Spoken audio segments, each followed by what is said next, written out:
મૂલાધાર જાગૃત થયું પછી આગળ વધે છે, સ્વાધિષ્ઠાન ચક્ર પર આવે છે, સોલાર પ્લેક્સસ જેને કહેવાય.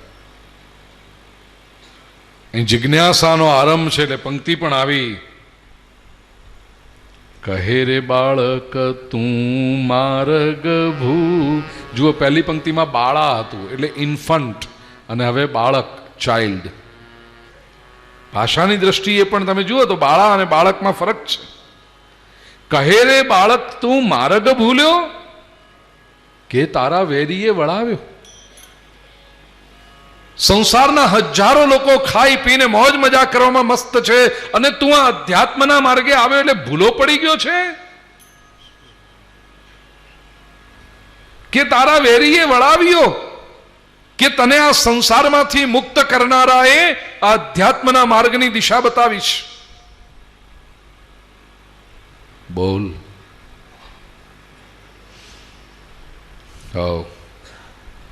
સ્વાધિષ્ઠાનની આ જાગૃતિ થઈ, ક્યુરિયોસિટી છે, આ જિજ્ઞાસાનો આરંભ થયો અહીંયા. એ પછી જ્યારે આગળ વધે છે, મણિપુર ચક્ર એ કામનાનું ચક્ર છે. પોતાનું અલગ અસ્તિત્વ જ્યારે જાગૃત થાય છે, ઊભું થાય છે. મણિપુર ચક્ર એટલે નાભી, ડૂંટી. જીવાત્મા તરીકે આપણું અલગ અસ્તિત્વ ક્યારે શરૂ થયું? માતાના ગર્ભમાંથી બહાર નીકળીને જ્યારે નાલચ્છેદન થયું. કારણ કે જ્યાં સુધી નાળથી જોડાયેલા હતા ત્યાં સુધી તો શ્વાસ, ભોજન, પાણી બધું ત્યાંથી જ આવતું હતું. નાલચ્છેદન થયું અને આપણું અલગ અસ્તિત્વ શરૂ થયું. એ અલગ અસ્તિત્વ શરૂ થતાની સાથે જ કામનાઓની જાગૃતિ થઈ.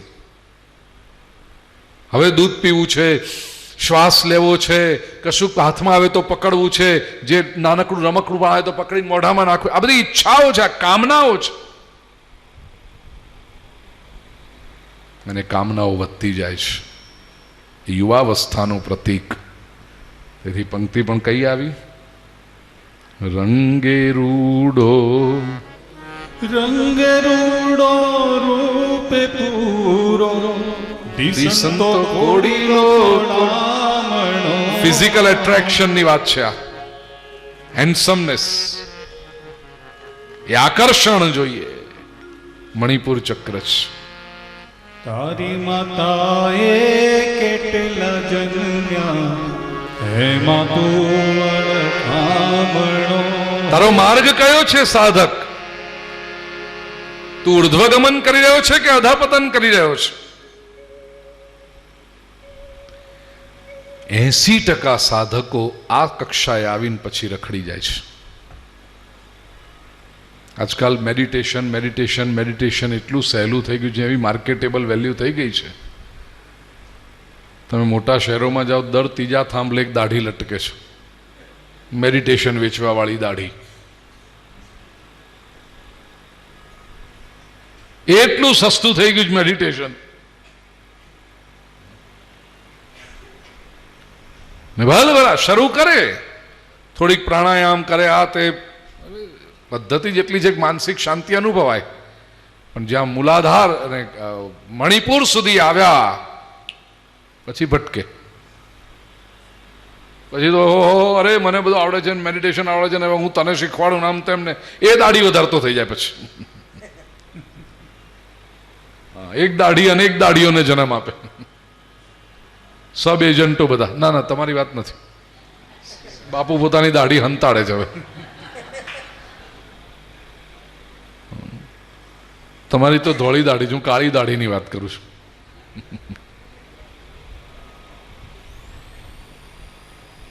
ભટકી જાય લોકો.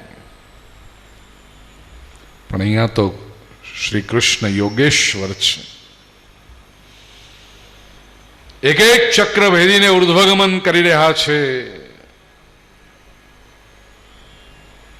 મણિપુરથી જ્યારે ઉપર ઉઠે ને ત્યારે મોહ, માયા અને લાગણીઓ જન્મવા માંડે છે. મારા બાળકો, મારી માતા, મારા પિતા. એને માટે આ પૂછ્યો પ્રશ્ન, તારી માતાએ કેટલા જન્મ્યા? અનાહતની ચક્રની સ્થિતિ છે. એમાં તું અળખામણો આ રાગદ્વેષના દ્વંદ્વ છે. અનાહતથી ઉપર ચડ્યા પછી લોભ વૃત્તિ નડે છે માણસને, અને એ ત્યાં પહોંચે ને પછી ધન, સત્તા, પ્રસિદ્ધિ, પદ, પ્રતિષ્ઠા, યશ, લોકો આપણી વાહવા કરવા જોઈએ, આમ થઈ જવું જોઈએ, એ નડે છે. અને એને પડકાર આપવા માટેની વિશુદ્ધ ચક્રની જાગૃતિની પંક્તિ આવી. લખ સવાનો મારો હાર આપું, લખ સવાનો મારો હાર આપું, આપું તુજને દોરિયો, એટલું મારા નાગથી છાનું, આપું તુજને ચોરી. આકર્ષણો આવે, સાધનાના પથ પર વિકાસ થતા જાઓ ત્યારે પ્રતિષ્ઠા, વાહવા, સુખ સાહેબી, એમાં જો ભટકાયો, એમાં જો લપસ્યો, એમાંથી પણ જ્યારે પછી બહાર નીકળે છે, લોભને જીત્યા પછી ધ્યાન કરવાની જે સ્થિતિ આવે, એ ચરણ ચાપી, મૂછ મરડી, નાગણે નાગને જગાડી. મૂછ મરડી. ભગવદ્ ગીતાના 6થા અધ્યાયમાં ધ્યાનની જે પ્રક્રિયા છે ને, એમાં પણ ભગવાન શ્રી કૃષ્ણ કહે છે, સંપ્રેક્ષ્યમ નાસિકાગ્રમ સ્વમ દિશશ્ચાવનલોકયન. ધ્યાન એટલે આજુબાજુમાં નજર ન કરવી અને પોતાની નાસિકાના અગ્રભાગને જોતા રહેવું. આ મૂછ મરડી. એ પછી આજ્ઞા ચક્ર, ત્યાં સુમતિ અને કુમતિ, ગઈકાલે આપણે જે વાત કરી એનું યુદ્ધ શરૂ થાય. સારા વિચારો અને ખોટા વિચારોનું દ્વંદ્વ શરૂ થાય. એ છે બેઉ બળિયા બાથે વળિયા. બેઉ બળિયા બાથે વળિયા, કૃષ્ણ કાળી નાગનાથીઓ, સહસ્ત્ર ફેણા ફૂંફવે જેમ, ગગન ગાજે હાથી. ફુલ્લી ગ્રોન સાધક અહીંયા જયારે પહોંચે આજ્ઞા ચક્ર પર, એટલે સાધના પથની મેચ્યોરિટી છે. જુઓ, બાળાથી શરૂ થયું હતું, પછી બાળક, પછી રંગે રૂડો, રૂપે પૂરો, કાચો કુંવારો, જુવાન, અને હવે બેઉ બળિયા બાથે વળિયા. પાવરફુલ, પોઇગ્નન્ટ. ત્યારે એક જ જો 10-15 મિનિટની કે કલાકના યુદ્ધની વાત હોય તો આટલી બધી રેન્જ આવે એમાં. હવે પાવરફુલ. હવે આ સાધકની એક પીઠિકા તૈયાર થઈ છે, બળવાન છે, અને એ જયારે બળવાન છે ત્યારે એટલા જ પાવરફુલ નેગેટિવ ઇમોશન્સ પણ આવે. એની સાથેનું યુદ્ધ છે. અને પછી છેલ્લે સહસ્રારમાં જયારે પહોંચે છે, ત્યારે સહસ્ર ફેણા ફૂંફવે જેમ, ગગન ગાજે હાથીઓ. સહસ્ત્ર ફેણા ફૂંફવે જેમ, ગગન ગાજે હાથીઓ.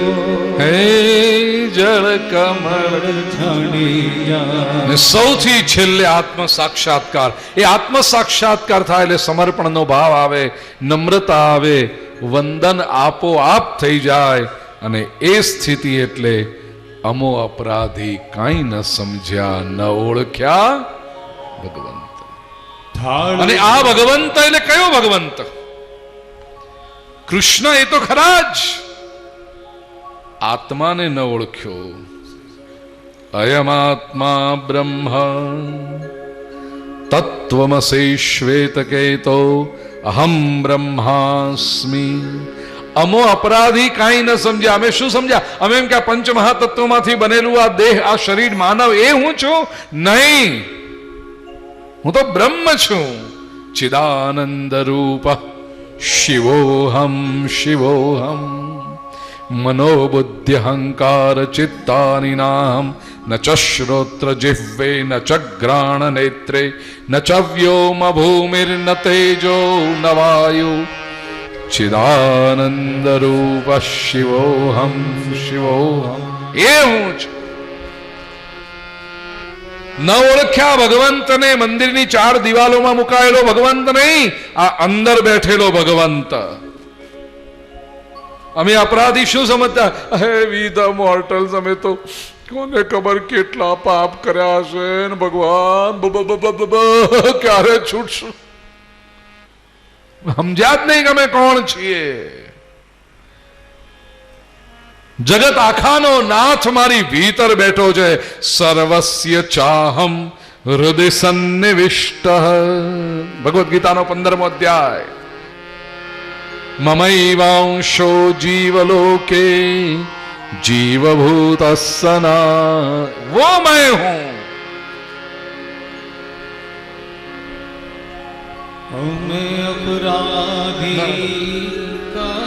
બહુ ભારે નથી પડતું ને આ બધું? યોગ માર્ગની વાત, કુંડલીની જાગરણની આખી પ્રક્રિયા, વેદાંત, વિશુદ્ધ વેદાંત, એ ભગવંત આત્મા ही પરમાત્મા है, એનાથી વિશેષ નથી, એનાથી અલગ નથી. આ બધા મારા પ્રિય વિષયો છે ને ભાઈ. इसकी यदि चर्चा करूंगा शाम तक यही कथा करता रहूंगा. મને બાપુએ પૂછ્યું મેક્સિમમ તમે કેટલી કથા કરી? બાપુના સવાલો બધા ઇન્ટરેસ્ટિંગ હોય છે. પાછો હું તમને અહીંયાથી વ્યાસપીઠ પરથી કહું, મેક્સિમમ કથા કેટલી લાંબી કરી? કીધું 8 થી 9 કલાકની કથા. 9 કલાક? હા, હરિદ્વારમાં.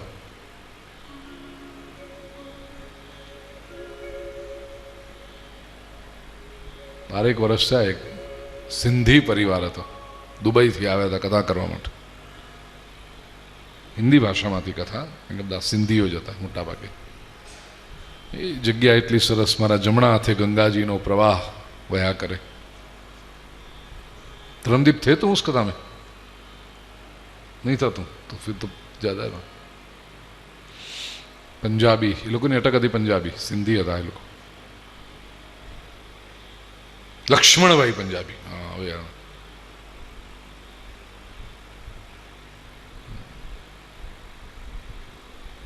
રોજ વ્યાસ પૂજન કરવા આવે ને, પહેલે દિવસે આવે, બીજે દિવસે આવે.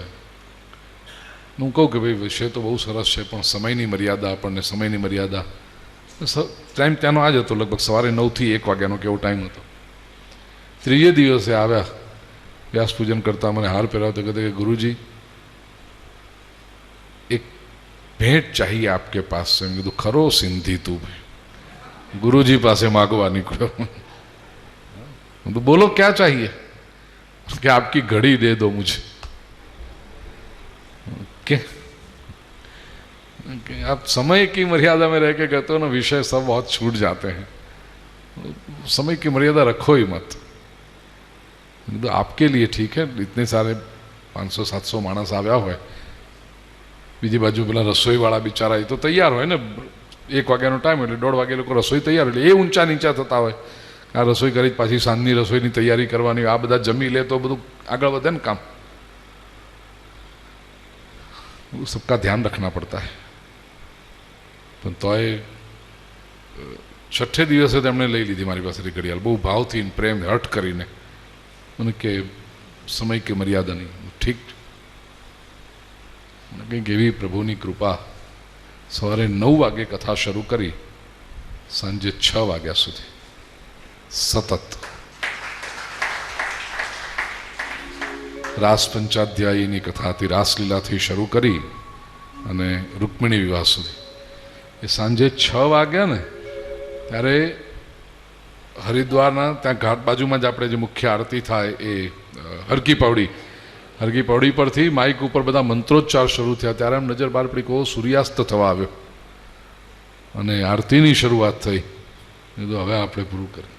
સવારે 9થી સાંજે હું તો બેસું, મને તો બીજું કંઈ આવડતું નથી, બીજો કંઈ ધંધો નથી આપણે, પણ લોકો બેસી રહેલા, કોઈ જમવા ન ઉઠે, કોઈ ક્યાંય જાય નહીં.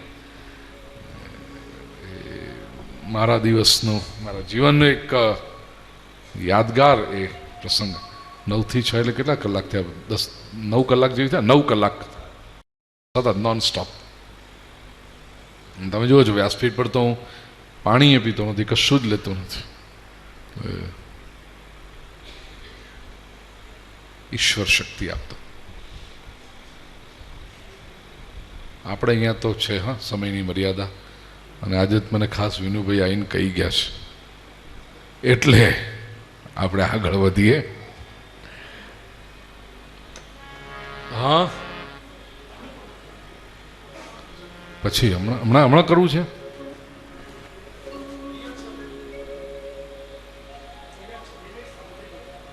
બે મિનિટમાં નહીં ગોઠવી શકે ભાઈ તું. 1 મિનિટ ઉભો રહેતો. તારે 2 મિનિટ જોઈએ ને, 1 મિનિટ ઉભો રહે, હું આપું તને 2 મિનિટ.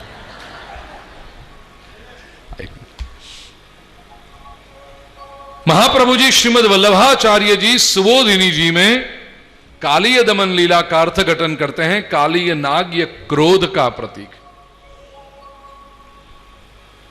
क्रोधनु दमन. बहु सरस बात करी. अभी तक के सभी दैत्यों को प्रभु ने मार डाला, मुक्ति दे दी.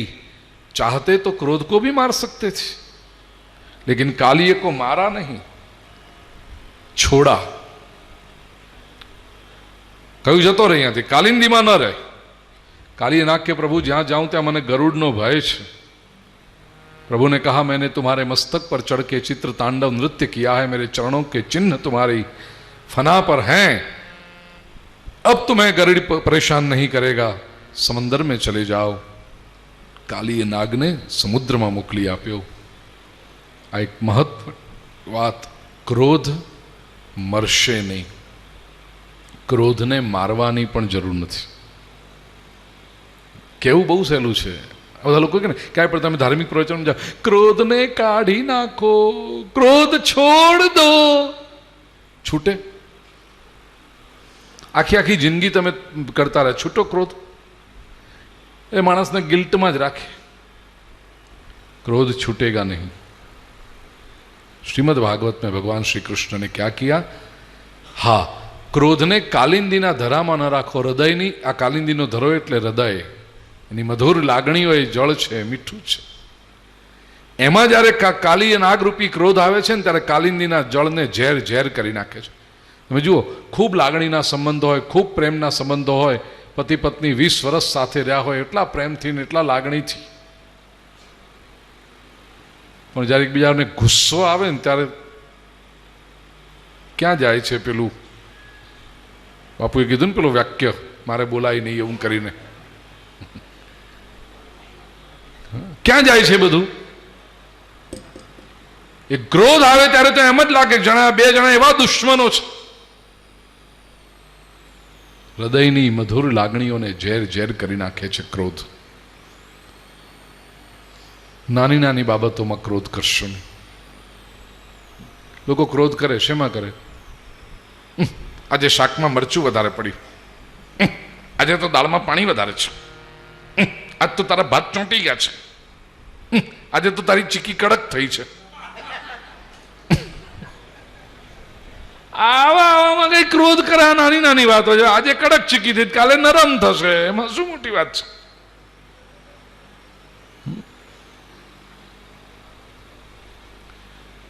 આવી વસ્તુમાં ક્રોધ સમુદ્રમાં રાષ્ટ્રીય ચેતનાની વાત હોય, ધાર્મિક ઉત્થાનની વાત હોય, સામાજિક અન્યાયની વાત હોય, ત્યાં માણસને આક્રોશ આવવો જોઈએ. નહીતર ક્રાંતિ ન થાય. ક્રોધ કરો જ નહીં તો ખોટું માણસ ખોટું કર્યા કરશે. અરે ઠાકોરજી એનું ભલું કરે, ન કરે ભલું એનું ઠાકોરજી, અને આમ દબાતા રહેશો તો દબાવવા વાળા નીકળશે. આક્રોશ જોઈએ, અને આક્રોશ મોટી મોટી બાબતો માટે છે. નાની નાની બાબત, દાળમાં મીઠું નથી પડ્યું, નાખી લે ને ઉપરથી મીઠા વગરના. એમાં વળી ક્રોધ શું કરે છે? એમાં ક્રોધ ન કરાય. પણ જ્યાં અન્યાયની વાત હોય ત્યાં આક્રોશ આવવો જોઈએ. કાલીય દમન એ આ લીલા છે. આગલી લીલા પર આપણે જઈએ તે પહેલા આવો 2 મિનિટ માટે કંઈક હરિનામ સંસ્મરણ, અને ત્યાં સુધી ઠાકોરજીના ભોગની વ્યવસ્થા થઈ જાય. અનુકૂળ. કૃષ્ણ કનૈયા લાલ કી કૃષ્ણ ગોવિંદ ગોવિંદ ગોપાલ નંદલાલ, કૃષ્ણ ગોવિંદ ગોવિંદ ગોપાલ નંદલાલ, કૃષ્ણ ગોવિંદ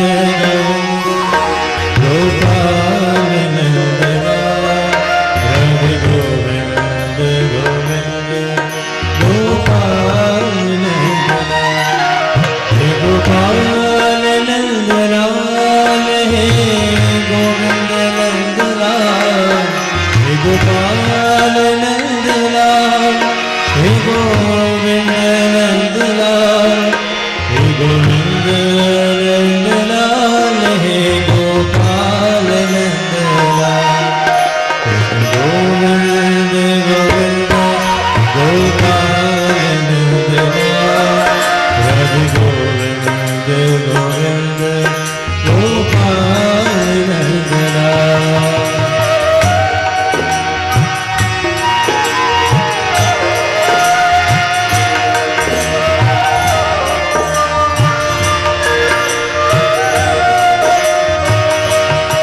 શ્રી રાધે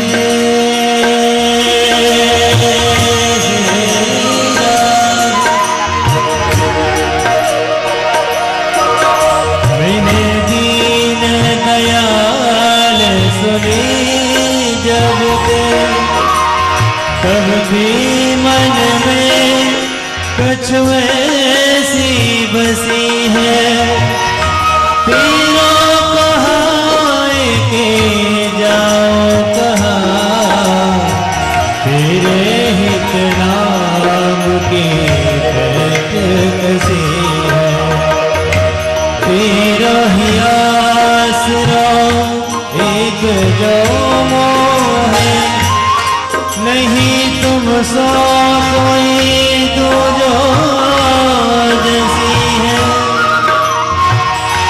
ए हो मुरारे पुकारे कहो, यम मेरी हंसी नहीं तेरी हंसी है, कृष्ण गोविंद गोविंद गोपाल.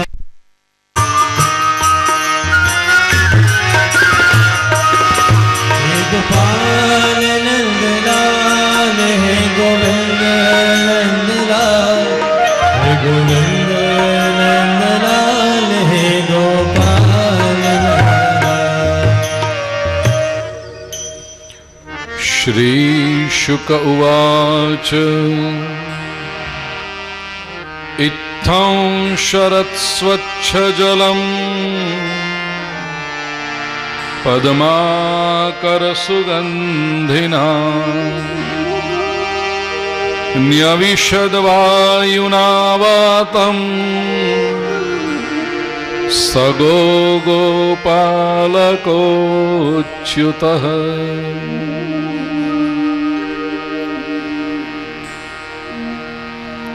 દશમ સ્કંદના 21મા અધ્યાયમાં વેણુ ગીત છે. અતિ સુંદર વર્ણન. પ્રભુ વ્રજ સખાઓ સાથે જ્યારે ગાયો ચરાવવા નીકળે છે,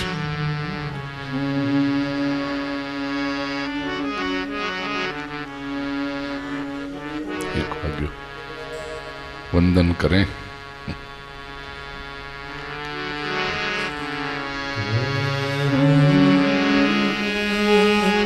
અતિ મારી નજર ઘડિયાળ પર પડી. फिर कभी वेणु गीत.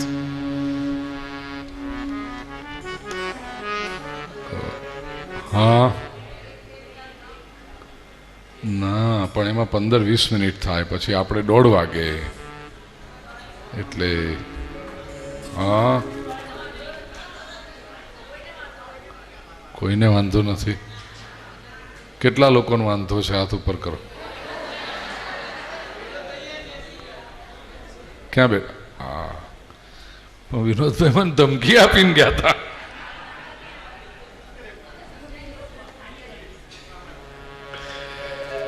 જો એટલે આવી ગયા. જો ગુરુજી આપે કહ્યું હતું 1 વાગે.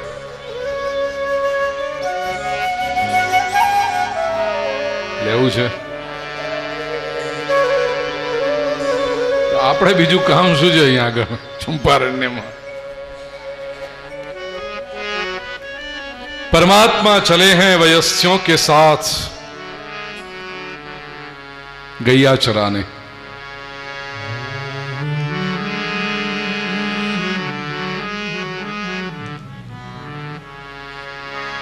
बर्हापीडन नटवरवपो कर्णयो कर्णिकारम बिभ्रद्वास कनककपिशं वैजयन्तीं च मालां रन्ध्रान्वेणोरधरसुधया पूरयन् गोपवृन्दै वृन्दारण्यं स्वपदरमणं प्राविशद्गीतकीर्ति.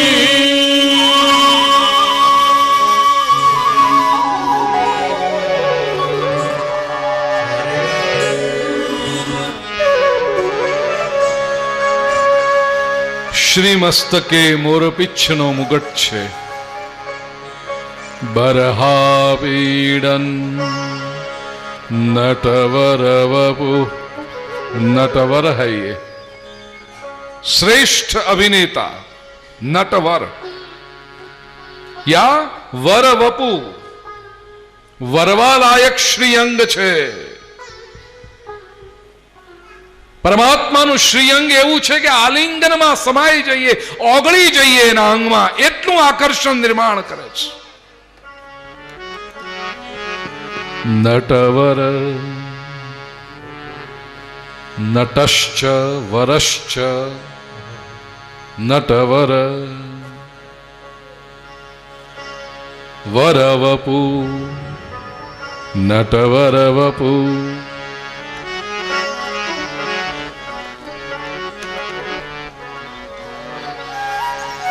कर्णयोः कर्णिकारम. કાનમાં કરેણના પુષ્પ છે. बिभ्रद्वास कनककपिशं. सुवर्ण समान पीतांबर धारण किया है.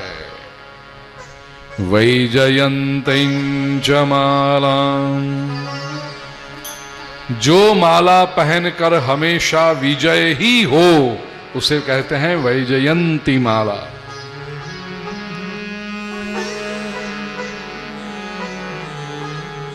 वैजयंती मारी पास है वैजयंती माला. कोईने મળે नहीं. દ્વારિકાધીશને અર્પણ થયેલી વૈજયંતી માળા પ્રસાદી તરીકે મારી પાસે. વૈજયંતી ચ માલાં रंध्रान्वेणोरधरसुधया पूरयन्. वेणोः रंध्रान अधरसुधया पूरयन्. बांसुरी के रंध्रों को, बांसुरी के छिद्रों को अपने अधरामृत से बजाते हुए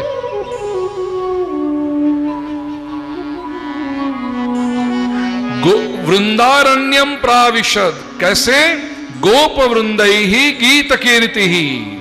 गोप सखा इनकी कीर्ति का गान करते हैं। जय हो लाला, जय हो कान्हा, जय हो। ऐसे प्रभु ने स्वपद रमणम, अपने चरणों से वृंदावन को सुशोभित करते हुए प्रवेश किया है। कन्हैया गैया चराने निकले हैं वन में, और ब्रज में गोपियां बात करती हैं। पुस्तक वहां 44वां पाने, गोप्य उचु। कल कृष्ण प्रागट्य की कथा के समय 20 मिनट के लिए मैंने आपसे कहा था आंखें बंद कर दीजिए, गोकुल चलिए। आज मैं आपसे कहता हूं एक 15 मिनट के लिए चलिए कन्हैया के साथ गैया चराने के लिए, गोप गोपी बनकर, कन्हैया के सखा बनकर।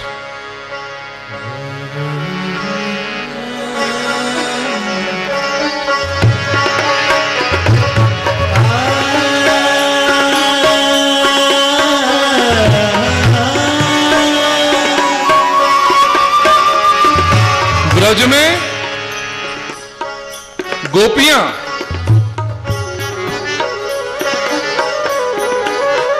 मिली हैं और एक दूसरे से बातें करती हैं, पूछती हैं। गोपियां, सखी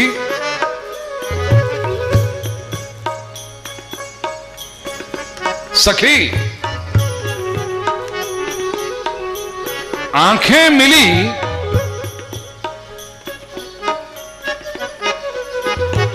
तो उसकी श्रेष्ठता क्या है, अर्थ क्या है? बाबू 20 मिनट मारी पास आवे, छोड़ो बधु। आप ही ने कहा है कि कथा करो, तो अभी आगे।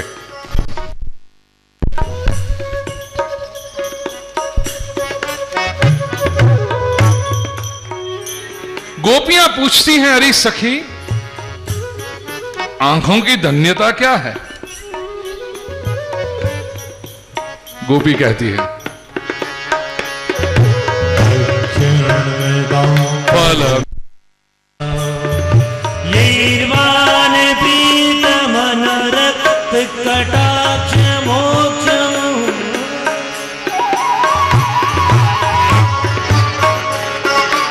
7वां श्लोक। अक्षणवतां फलमिदं न परं विदाम, सख्य पशूननु विवेक्षयतोर्वयस्यै। भद्रं व्रजेश नयनवेणुजोष्टा,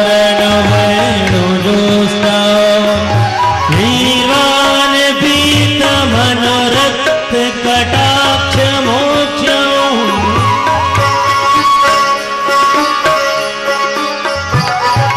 गोपी कहती है, सखी कान्हा जब गैया चराने के लिए निकले,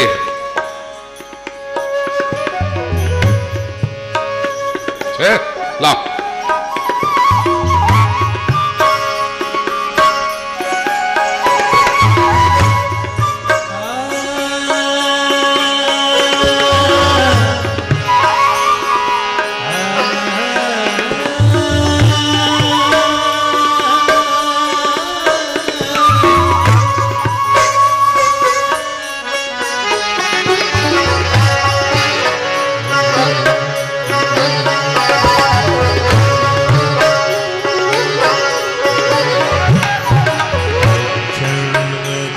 फलमिदं न परं विदाम।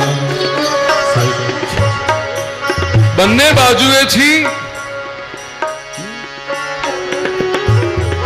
सखियां, ग्रामजन, गोपजन, ब्रजवासी मार्ग में खड़े हो।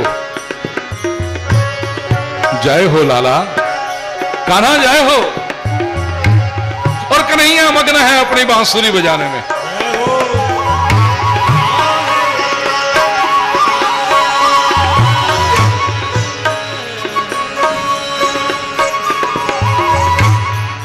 यहां से कोई सखी कान्हा आतुरता से पुकारे और उसकी पुकार सुन के कान्हा की दृष्टि यूं करके गोपी कहती है, ये दृष्टि जिसे प्राप्त हुई उसकी आंखें धन्य हैं।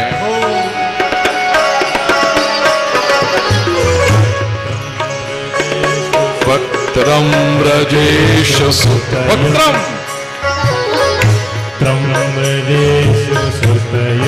रनुवेणुजुष्टम यैर्वाणि पीतमनुव्यक्त कटाक्ष मोक्ष।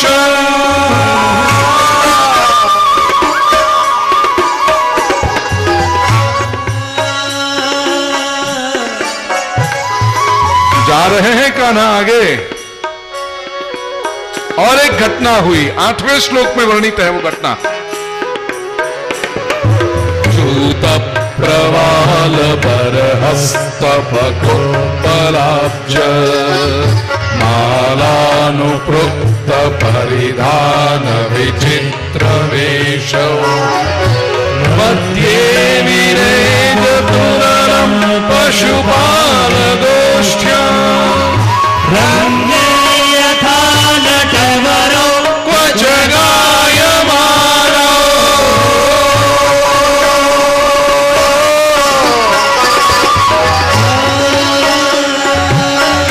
बांसुरी बजाते हुए कन्हैया जा रहे हैं, बांसुरी बजाते हुए कन्हैया जा रहे हैं। आम्र वृक्ष नई नई कोंपलें फूटी हैं। संस्कृत में आंबाना वृक्षनी नवी नवी कूंपळ होय एने चूत प्रवाल कहवाय, जिससे ये श्लोक की शुरुआत होती है। चूत प्रवाल बरहस्त बकुत्तलाब्ज। ये आंबाना वृक्षनी कोमल कूंपळो एम कहे छे, कान्हा जा रहे हो, हमें भी ले लो ना साथ में। और कन्हैया किसी से ना तो कहते ही नहीं। एक कोमल कूंपण ने ले ली थी, लगाएंगे कहां? सोना चांदी हीरा मोती ना मुगट तो आपने ठाकुर जी ने पहराव्या। भगवान स्वयं जब ब्रज में थे ऐसे कोई मुकुट नहीं पहने, उन्होंने तो एक सादा सा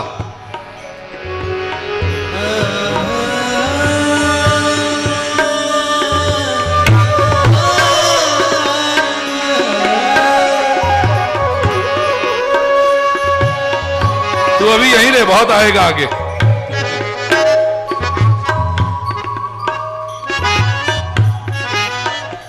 ये बहना हुआ है अने पेली सरस मजानी आंबानी कूंपळ। बापू लाओ।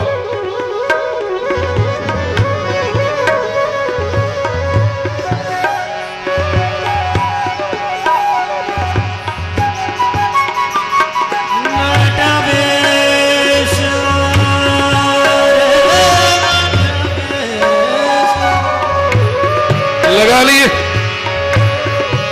चले। बीजा बधाने पुष्पो ने थयु कि अरे लालन आपनो स्वीकार करे छे, लालन तो कभी किसी को ना कहता ही नहीं। तो दूसरे भी पुष्प, लालन हमें भी ले लो, उनको भी ले लिया। कोई बाल मित्र था, दौड़ा हुआ गया, अच्छे अच्छे सुंदर मजाना पुष्पो यानी माला बनाई ली, मालानुपृक्त। लाला ये माला, हाँ, लालन ने उस माला को भी स्वीकार कर दिया। मालानुपृक्त परिधान विचित्र वेश।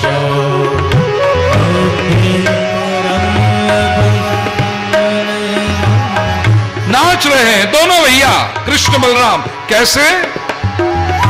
रंगे यथा नखवरौ वच गायमानौ। द्विवचन छे, कृष्ण और बलराम दोनों। नटवरौ रंगे यथा नटवरौ वच गायमानौ।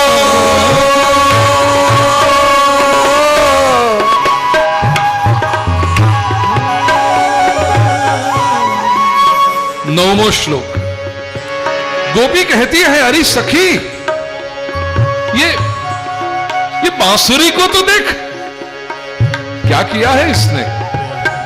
9वां श्लोक। कुशलं स्म वेणो दामोदर सुधामपि गोपिकानां पुंक्ते स्वयं यदवशिष्टरसंहृदिन्यो हृष्यत्वश्रुमुमुचुस्तरवो यथाया।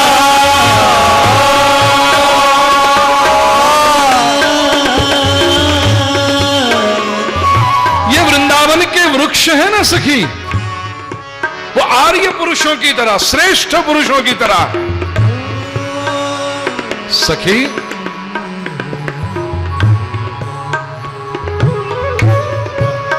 ये बांसुरी ભગવાન શ્રી કૃષ્ણે વાંસનો એક ટુકડો ઉપાડ્યો અને એની અંદર પ્રાણ ભરી દીધા છે। सखी कहती है ये बांसुरी ने कौन से पुण्य किए होंगे। गोप्य किमाचरदयम कुशलम स्म किम कुशलम, यह वेणु ने એવું કયું કામ કર્યું આ વાંસળીએ कि कन्हैया उसे इतना प्रेम करते हैं। एक बार सभी गोपियां इकट्ठी होकर के कन्हैया से बांसुरी से कहने लगी, अरे बांसुरी तूने ऐसो क्या पायो, हम भी कन्हैया से प्रेम करती हैं, लेकिन तुम्हें जो प्रेम, तुम्हें जो आत्मीयता मिलती है वो हमें नहीं मिलती। कान्हा तुम्हें तो अपने हृदय से लगा के रखते हैं, हमें ये लाभ प्राप्त नहीं होता। कान्हा तुम्हें अधरोष्ठ पर लगाते हैं, कभी ये लाभ हमें प्राप्त नहीं हुआ।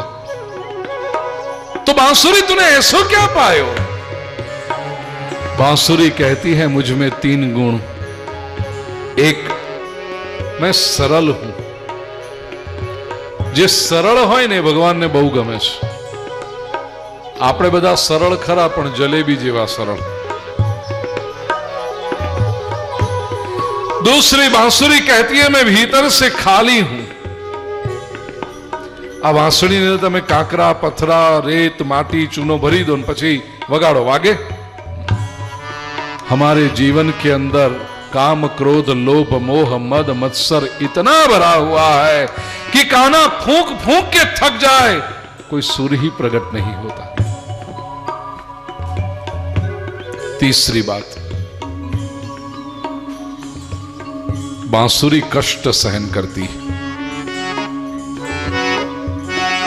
વાંસનો એક ટુકડો ઉપાડે, અંદરથી બધો સફેદ ભાગ કાઢે, એને છિદ્ર પાડે, कितलू कष्ट थतु हशे, कितली वेदना थती हशे। ये वेदना को सहन करती है लेकिन टूटती नहीं, तब जाके परमात्मा के अधरोष्ठ पर पहुंचती है। साधना मार्गमांथी पसार थता कष्टोने जे सहन करे पण प्रभु प्रत्येनी श्रद्धा तूटे नहीं, एने प्रभु आलिंगन आपे हृदय से। ये बांसुरी, कवि ने बड़ा सुंदर कहा, ये बांसुरी सारे गम सहन करती है और फिर सारे गम प्रकट करती है।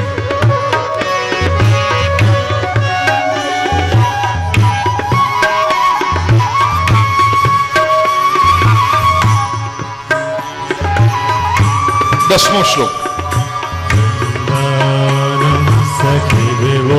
वितनोति कीर्ति यद्देवकी सुतपदाम्बुजलब्धलक्ष्मी गोविन्द वेणुमनुमत्तमयूरनृत्यम्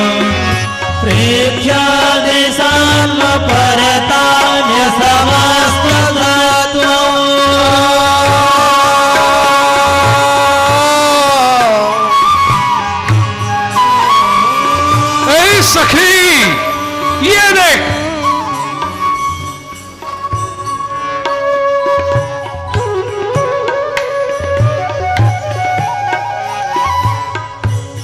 ક્યાંકથી એક મોર આવ્યો, પરમાત્મા કે સન્મુખ आ गया।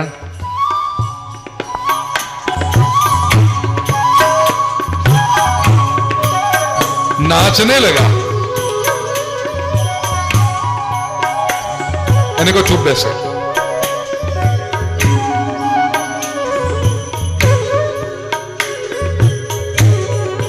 नाचने लगा मोर।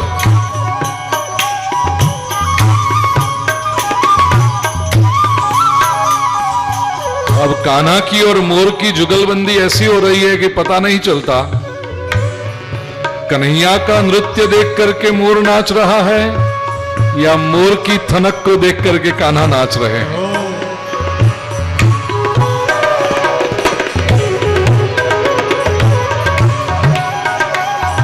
इतना आनंद आ गया ये मयूर को, मत्त हो गया, मत्त मयूर नृत्यम।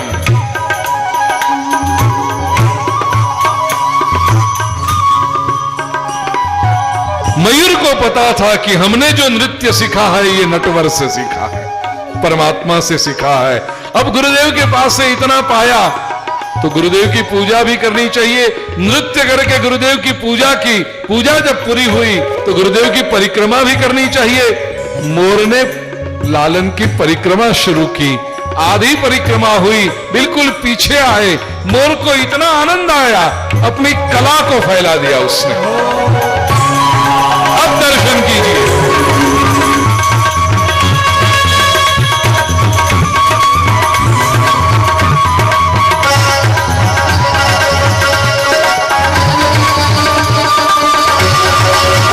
पूरी कला,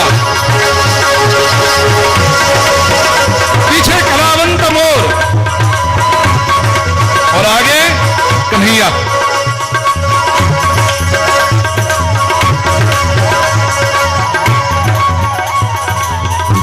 नाचते नाचते मोर आगे आया, प्रणाम किए। अब गुरुदेव को दक्षिणा देनी है। क्या दें? दक्षिणा में अपना जो सर्वश्रेष्ठ हो वो देना चाहिए। मयूर को पता है मेरे पास जो सर्वश्रेष्ठ है वो मेरा पंख है, जिसकी वजह से मेरी शोभा है, मेरा सौंदर्य है। मोर ने अपनी एक कली का निकाल करके ठाकुर के चरणों में समर्पित की। प्रभु ने देखा इतने भाव से दक्षिणा दी जा रही, प्रभु ने उस कलिका को उठाया, मोरपंख को, और अपने श्री मस्तक पर धारण किया।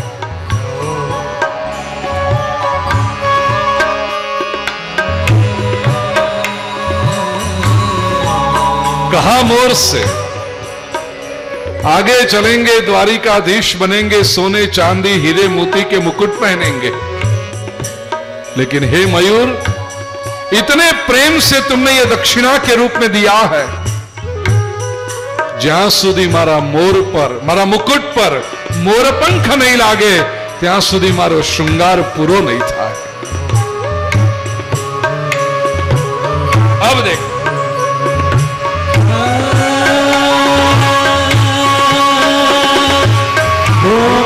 बेटा इधर आ जा, इधर आ जाओ।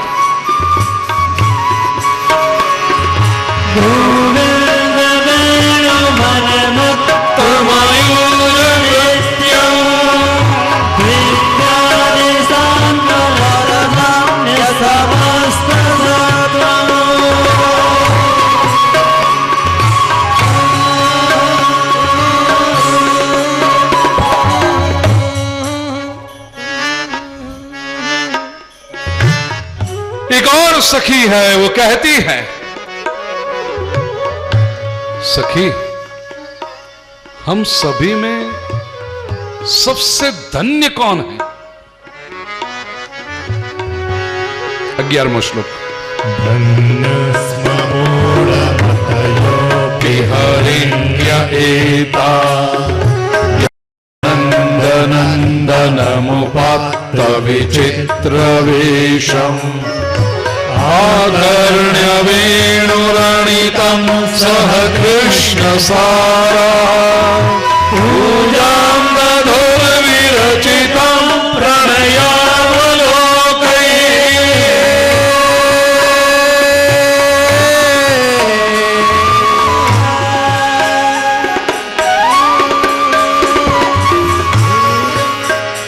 धन्यास्म मूढ़मतयः अपि। गोपी कहती है सखी, ये पूरे संसार में सबसे धन्य यदि कोई होगा तो एताः हरिण्यः, ये ब्रज की हिरनियां। क्यों? क्योंकि जैसे ही प्रभु बांसुरी नाद शुरू करते हैं, ये सुर जैसे ही हिरनी के कान पर पड़ते हैं, हिरनी जो भी काम कर रही हो उस काम को छोड़कर दौड़ती हुई कन्हैया के पास आ जाती है और एक ध्यान से वो कन्हैया की बांसुरी को सुनती है। कितना सद्भाग्य! और उससे भी बड़ा सद्भाग्य ये है कि हिरनी अकेली नहीं आती, सह कृष्ण सारा, अपने पति कृष्ण सार हिरण के साथ वो आती है। ठाकुर जी ना दर्शन करवाने और प्रभु जब बांसुरी बजा रहे हो, गौ सेवा का पवित्र कार्य कर रहे हो, उस समय परमात्मा के दर्शन करना यह किसी यज्ञ से कम नहीं। और यज्ञ में अकेले नहीं बैठ सकते, सजोड़े बैठना पड़े। ये हिरनियां जाती हैं, अकेली नहीं जाती, अपने पति के साथ जाती हैं। कृष्ण सार हिरण भी उनके साथ चले जाते। कितनी भाग्यशाली!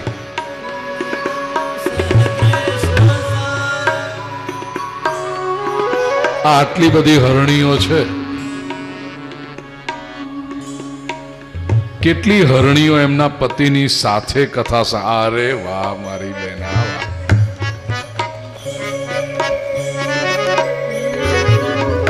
આખી કથા સજોડે સાંભળવા વાળા ભાગ્યશાળી યુગલ કેટલા છે? હાથ ઉપર કરો, અહીંયા વધારે છે। बाकी मोटा भागे જોઈએ ને બધા અડધિયા જ હોય।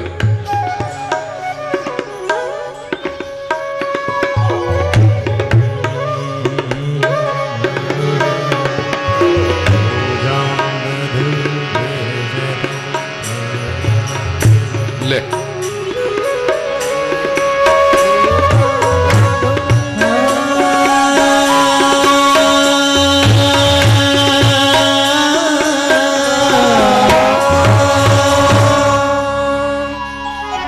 बड़ा प्रिय विषय है वेणु गीत। इच्छिए तो हजी कलाक चिंतन था एना पर। हरिदास वर्य श्री गिरिराज, जमुना की तरंगे। प्रभु जब बांसुरी बजाते हैं तो जमुना की तरंगे, वो लहरें मुड़ मुड़ के वापस आती है। थोड़ी प्रभु की बांसुरी का स्मरण श्रवण कर लें और फिर आगे चलें। वृक्ष की डालियों के ऊपर पक्षी बैठ जाते हैं जैसे मुनिवर विराजे हो। गाय माता का के आंचल से दुग्ध पीते हुए जो वत्स हैं, बछड़े हैं, भूख लगी है बछड़ों को, बचक बचक बचक बचक दूध पीते हैं। पर ज्यां कानूडानी वांसળી शुरू थाय ने तो बछड़ों को भी ध्यान लग जाता है। माता का आंचल मुंह में रह जाता है, दृष्टि कन्हैया की ओर हो जाती है और ध्यान लग जाता है।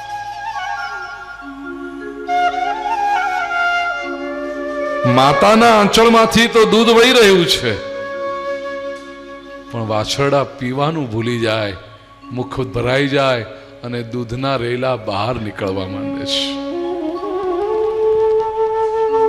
पूरा व्रज ध्यान मग्न हो जाता है जब परमात्मा अपनी बांसुरी के दिव्य सूर प्रकट करते हैं। प्रिय स्वजनों, आ वांसળી એ કેવળ સંગીતનું એક સાધન નથી, वाद्य નથી। भगवान श्री कृष्ण के हाथ में जब ये पहुंचती है दिव्यता के स्पंदन प्रसारित करने का एक अति अद्भुत साधन बन जाती है।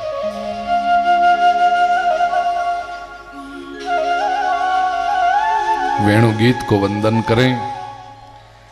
22वां अध्याय में चीरहरण लीला है।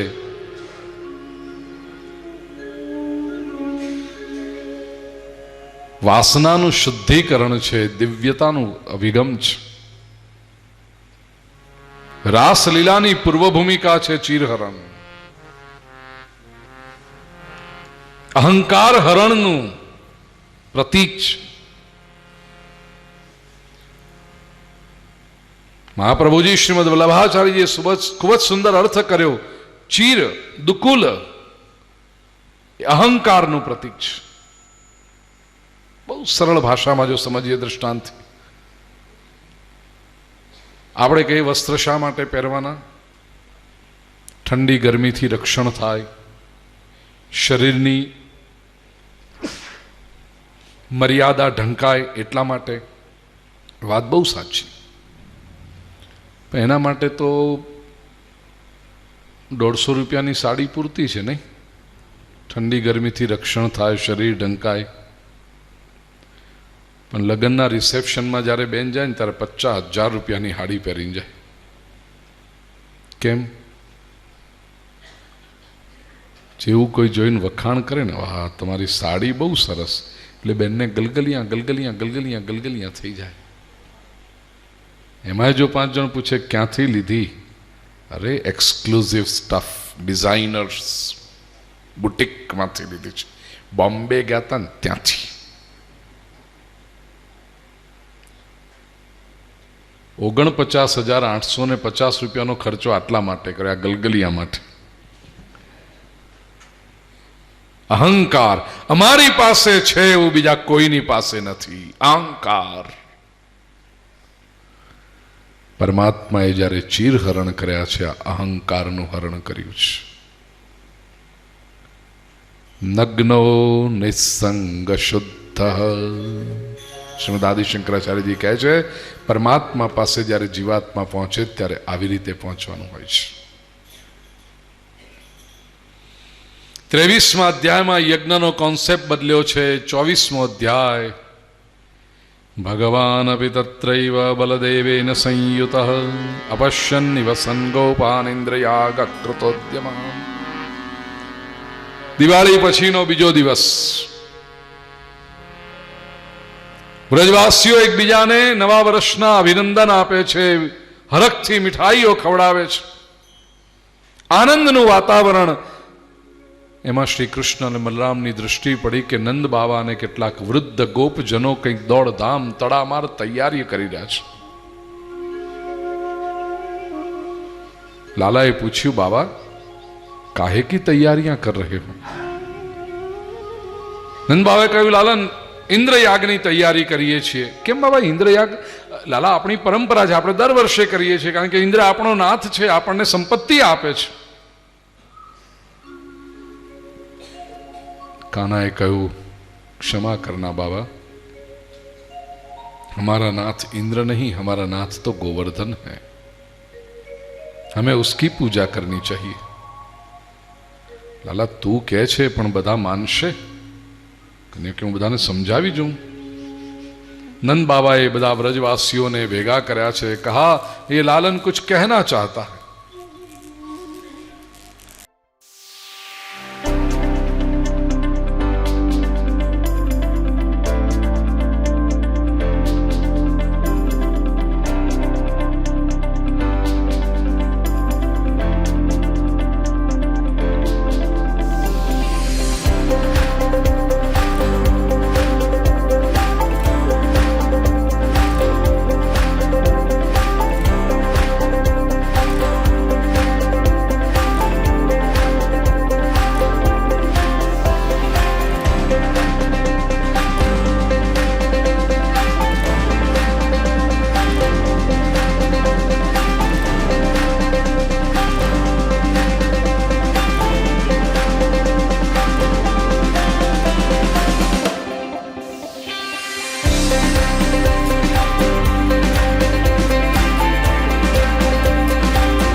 શબ્દો થકી સફળ થયેલા માણસોની આ દુનિયામાં આપે એક આગવી ઓળખ સાથે જન્મ લીધો છે, પણ ખુદની ઓળખ અને વિચારોને લોકો સુધી પહોંચાડવું ઘણું કઠિન છે.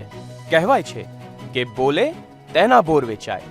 તો શું બોલવું, શું ના બોલવું, ક્યારે બોલવું, કેટલું બોલવું કે જેનાથી તમારું વ્યક્તિત્વ ખૂબ જ નિખરીને આવે અને લોકો પર તમારો પ્રભાવ વાણી દ્વારા પડી શકે. જીવનમાં સફળતા અને સિદ્ધિ એ જ પ્રાપ્ત કરી શકે છે કે જેની પાસે વાક્ચાતુર્ય છે, બોલવાની કળા છે અને સ્ટેજ ઉપરથી પોતાની વાત લોકો સુધી પહોંચાડવાની આવડત પણ છે. આપણા આદર્શ હોય એવા ઘણા નેતાઓ અને અભિનેતાઓ તેમની બોલવાની વિશિષ્ટ કળાથી લોકોના હૃદયમાં સ્થાન પામે છે. ઘણા બધા લોકો પોતાના સમાજના સારા નરસા પ્રસંગોમાં સેવાકીય પ્રવૃત્તિ કરતા હોય છે, તેમજ આર્થિક સહાય પણ આપતા હોય છે. પરંતુ તે લોકોને સ્ટેજ પરથી બોલવાનું કહેવામાં આવે ત્યારે તેમનામાં રહેલો ડર, સ્ટેજ ફિયર, શરમ અને સંકોચના કારણે બોલી નથી શકતા. તો આ બધી જ મર્યાદાઓ દૂર કરી છટાદાર ભાષણ કઈ રીતે આપી શકાય? શબ્દોની દુનિયાના સર્વશ્રેષ્ઠ વક્તા તેમજ વાસ્તુ અને જ્યોતિષશાસ્ત્ર જેવી અનમોલ વિદ્યાને દુનિયાના વિવિધ દેશોમાં પોતાની આકર્ષક વાચા દ્વારા ફેલાવનાર એવા ખૂબ જ લોકપ્રિય મહાનુભાવ શ્રી શૈલેન્દ્રસિંહજી વાઘેલા બાપુ દ્વારા લખાયેલ સર્વશ્રેષ્ઠ વક્તા બનો ગુજરાતી ભાષામાં એક પુસ્તક આપની સમસ્યાનો અંત લાવી શકે છે. આ પુસ્તકમાં પહેલેથી તૈયાર કરેલા અલગ અલગ 55 વિષયો પર ભાષણો આપવામાં આવેલા છે. સ્પીચ આપતા પહેલા તેની તૈયાર કરવાની પદ્ધતિ, શરૂ કરવાની અને પૂરું કરવાની રીત તેમજ સ્ટેજની શ્રેષ્ઠ ગોઠવણી જેવી બાબતો વિશે વિસ્તારપૂર્વક સમજ પાડવામાં આવી છે. વિવિધ ક્ષેત્ર સાથે જોડાયેલા જેવા કે doctors, advocates, teachers, social workers, businessman, police officers, સરકારી અધિકારીઓ, ધર્મ ઉપદેશકો, નેતાઓ, આમ તમામ ક્ષેત્રની વ્યક્તિઓ બાપુઝ સ્પીકિંગ લેબના અભ્યાસથી સર્વશ્રેષ્ઠ વક્તા તરીકે સફળ થયા છે. અને બાપુના પુસ્તકનો અભ્યાસ કરીને એવું કહેવાય છે કે you can be brilliant, attractive, presentable, unique speaker. હમણાં જ આ પુસ્તક આપ વસાવો અને આપની ઓળખને એક નવું સ્વરૂપ આપો. તેમજ આપના જીવનના કોઈ પણ પ્રશ્નના ઉકેલ માટે આજે જ સંપર્ક કરો.